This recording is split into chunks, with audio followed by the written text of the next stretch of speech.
Dia bersahabat dengan banyak intelektual.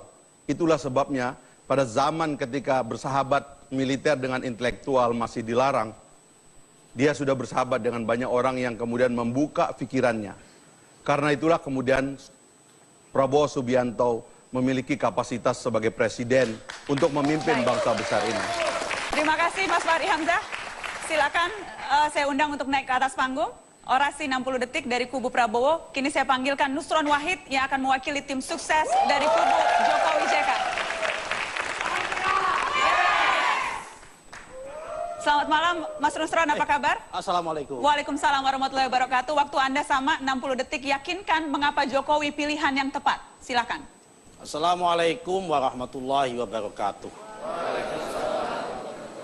Bangsa Indonesia yang kami hormati, saat ini posisi Indonesia itu sangat penting dan sangat diharapkan. Sangat orang itu mengharapkan adanya Indonesia akan tumbuh menjadi bangsa yang berkelanjutan. Karena banyak yang berharap dengan Indonesia, maka kita membutuhkan seorang pemimpin yang mampu menumbuhkan harapan baru bagi Indonesia. Jokowi JK adalah harapan baru bagi Indonesia. Kenapa? Karena dia adalah antitesa dari pemimpin-pemimpin yang pernah ada di Indonesia. Dia merakyat, dia mau bekerja, dan dia tidak mau menyakiti orang lain. Dia orang baik yang tidak pernah punya masalah di Republik ini. Karena orang baik tidak pernah punya masalah ini, ayo kita bawa Indonesia bersama dia menuju perubahan.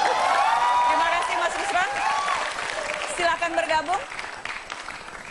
Kita akan break dulu, ya silakan bersalaman dulu. Ini dua sahabat lama yang bertemu di meja Mata Najwa. Kita akan kembali setelah pariwara, tetap di Mata Najwa. Ya, pemirsa, yang membuat kampanye pada Pilpres tahun ini juga berbeda dengan 5 tahun yang lalu adalah masifnya kampanye di sosial media. Di Twitter, di Facebook, di Pet, Instagram, dan lain-lain. Anda berdua termasuk juga aktif, terutama Anda, Bung Fahri, di sosial media dan Twitter. Saya ingin mengklarifikasi satu hal karena Anda dilaporkan Bawaslu karena tweet Anda. Ini tweetnya kita tunjukkan. Jokowi janji 1 Muharram Hari Santri, demi dia terpilih 360 hari akan dijanjikan ke semua orang. Sinting. Siapa yang Anda maksud Sinting di sini? Jadi kalau Anda mau tahu sikap saya kepada seseorang, Anda perlu baca seluruh tulisan saya tentang orang itu. Dan saya menulis tentang Prabowo dan Jokowi sudah lama. Saya tadi mau meneruskan apa yang saya ingin katakan di sana. Saya mengenal Prabowo sejak lama. Dia berteman dengan intelektual. Ketika bertemannya militer dengan intelektual itu belum dibolehkan. Saya mendengar pidato-pidatonya ketika dia jadi Pangkostrat dan Danjen Kopassus. Menurut saya waktu itu ada banyak militer yang intelek, tapi tidak banyak yang sekuat Prabowo. Jadi Prabowo itu memiliki kesadaran sebagai pemimpin bangsa Indonesia sudah lama, dan itu sudah jadi keyakinan. Baik, hubungannya dengan kata Sinting ini. Nah, karena itu kalau Anda bicara kalau kita bicara Prabowo sekali lagi, ini orang yang memiliki kesadaran kuat untuk memimpin sehingga kata-katanya yang keluar dari dirinya adalah kata-kata yang mantap. Dia tidak gampang janji sama orang kalau sesuatu belum menjadi keyakinannya. Dia hanya bisa melaksanakan sesuatu yang sudah mantap menjadi keyakinan hatinya. Saya tidak akan memaafkan diri saya saya bisa memaafkan diri saya memilih orang yang ada salah. Tapi saya tidak akan memaafkan diri saya kalau milih pemimpin yang peragu, yang limbung, dan membuat bangsa ini hancur. Jadi itu dasar dari sikap saya kepada orang lain. Saya cuma mau minta klarifikasi satu hal. Sinting itu Anda tujukan ke siapa? Kalau Anda belajar bahasa yang benar, di situ ada kata titik. Jadi sinting kita di Indonesia ini kadang-kadang bilang bercandaan di Twitter pribadi kita, gile lu drone. Itu biasa, kita bercanda. Tapi kalau dianggap serius, ya kita akan klarifikasi secara serius. No problem. Jadi ke siapa itu sintingnya? Ya kalau Anda lihat itu kan soal ide. Ya kan? Ini setiap orang janji. Saya kemarin tadi mengkonferensi pers. Janjinya di DKI itu, janjinya di DKI itu ada 64. Kalau Anda yang sudah dilaksanakan baru 5. Dia janji mau mimpin DKI 5 tahun, tapi tidak. Bang Nusron, Anda kalau tidak mau mengklarifikasi di Mata Najwa, Anda saya mengklarifikasi. Ini persoalan janji dia. Silakan, Mas Nusron. Tidak usah diklarifikasi yang soal Sinting, ya katanya mau ke Bawaslu saja mungkin. Silakan Anda menanggapi karena ini kaitannya dengan santri dan sebagainya. Ya, saya pikir begini. Kalau saya baca dari aspek semantik atau aspek bahasa dari Twitter itu, Kalimat atau kata-kata sinting itu dalam konteks itu bisa melekat di dalam 3 hal. Pertama, bisa Pak Jokowinya sinting. Yang kedua, bisa si santrinya sinting. Yang ketiga, bisa ide untuk menjadikan 1 Muharram sebagai hari santri sinting. Yang tahu siapa? Yang tahu Fahri. Tetapi publik yang membaca bebas untuk menginterpretasi. Karena bebas untuk menafsirkan, karena ini masalah hermeneutik, masalah ilmu tafsir, sehingga orang tidak boleh disalahkan kalau kemudian menafsirkan macam-macam tentang Fahri, sahabat saya ini. Fahri mengatakan bahwa berarti orang marah, boleh marah, dikatakan Jokowi sinting, ada dia punya pengikut. Kemudian santri marah, wajar karena santri dianggap sinting, karena tafsir.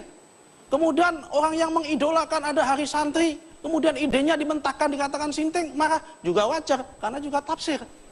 Karena itu lebih baik masalah ini karena namanya teks itu bebas untuk menafsirkan, apalagi teks Kalau Anda publik. menafsirkannya apa?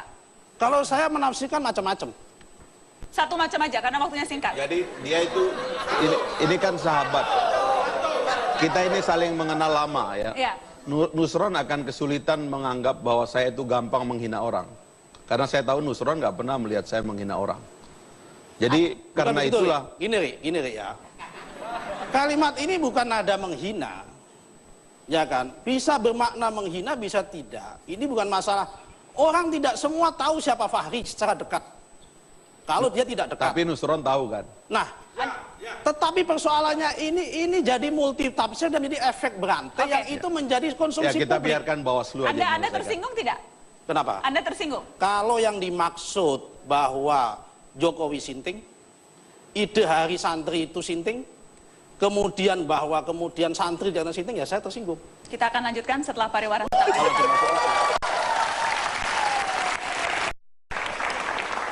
Terima kasih Anda masih di Mata Najwa. Saya mau ke Bang Fahri. Bang Fahri, salah satu karakter yang kerap ditonjolkan dari Prabowo Subianto adalah ketegasannya.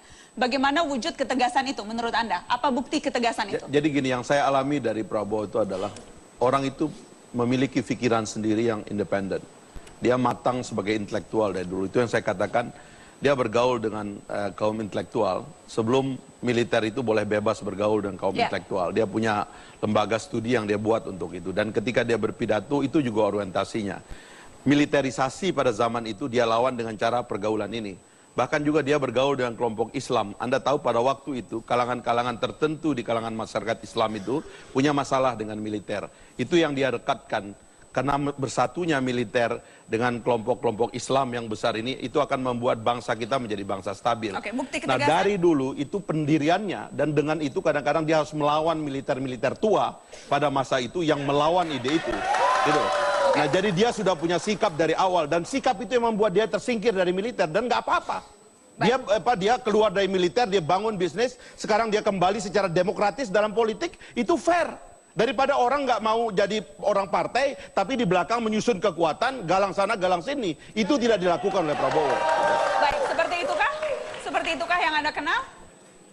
Kenal terhadap siapa? Bukti ketegasan, apakah itu memang bukti ketegasan Prabowo? Itu akan Anda akui? Oh enggak dong, tegas tidak seperti itu. Tegas itu bertindak cepat dengan tepat dan berani mengambil resiko. Itu tegas. Kalau masalah pergaulan dan sebagainya, itu masalah pembawaan orang. Bukan masalah sifat. Nah karena itu saya melihat begini. Pak Prabowo ini orang baik. Tetapi dari sisi nilai-nilai kebaikan yang ada dalam diri Pak Prabowo itu masih melekat. Dua sisi yang lain. Apa itu? Yang pertama adalah sisi dia tidak berbeda dengan pejabat-pejabat yang ada. Yang kedua adalah dari sisi Prabowo saya masih melihat ada jarak dengan rakyat. Orang melihat Prabowo itu kayak melihat bosnya, bukan melihat dia dirinya sendiri. Dari segi penampilannya, dari segi apanya begitu. Nah, ini berbeda dengan sosok misal seperti Jokowi. Jokowi itu orang melihat sosok Jokowi itu ada nilai-nilai kebaruan. Dia orang baik. Oke. Silakan. Saya mau lempar ke Mas Fahri soal tadi. Jadi di Twitter itu ada 2 mobil. Mobil Lexusnya Prabowo yang dibilang mobil mewah sama orang, sama mobil SMK. Ya. Mobil SMK ini tipuan. Tidak ada manfaatnya bagi rakyat, hanya manfaat bagi orang yang membawanya sebagai kampanye. Tapi Prabowo mengendarai ini ya karena dia punya harta, dia dapatkan hartanya dengan halal, dengan legal, dan dia pakai kehidupannya itu. Saya Anda- tidak mau orang yang begini, yang menipu rakyat atas nama rakyat dengan segala macam cara, ternyata ini nggak ada gunanya buat rakyat, dan sekarang itu terbukti. Bang Gitu loh. Mesra, apakah Jokowi menipu kalau tadi analoginya SMK menipu dan tidak membawa manfaat untuk rakyat? Kalau dia menipu, yang ditipu siapa? Wong itu kreativitas anak-anak, kreativitas siswa. Dia bangun, kemudian dia tampilkan ke dalam publik dan disertifikasi.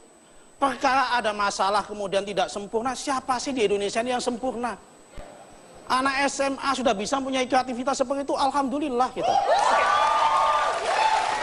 Nah, kita tidak lagi bicara pada masalah pembawaan orang dia mendapatkan uang dari halal atau dari haram, tidak pada masalah level itu.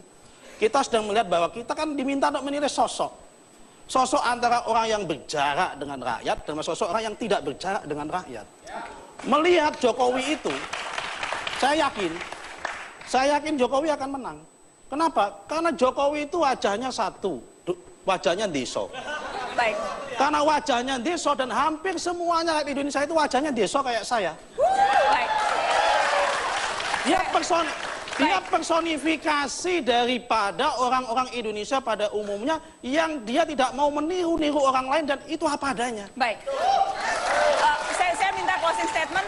Tadi Anda sudah sedikit, Anda yakin akan menang karena itu. Kenapa Anda yakin jagoan Anda akan menang, Mas Fahri? Ya karena publik tahu, rakyat Indonesia tahu, kita akan memilih Presiden Republik Indonesia. Negara besar yang memerlukan pergaulan internasional yang baik, dan kualifikasi standar sebagai pemimpin. Kita tidak memimpin orang yang disebut sebagai rakyat, tapi manfaatnya tidak ada bagi rakyat. Baik. Kita mencari orang yang bermanfaat bagi rakyat Indonesia. 30 detik untuk Anda tadi. Penutup 30 detik untuk Anda. Saya yakin karena rakyat Indonesia ini sudah bosan dengan model pemimpin-pemimpin yang prototipenya sudah ada semacam selama ini.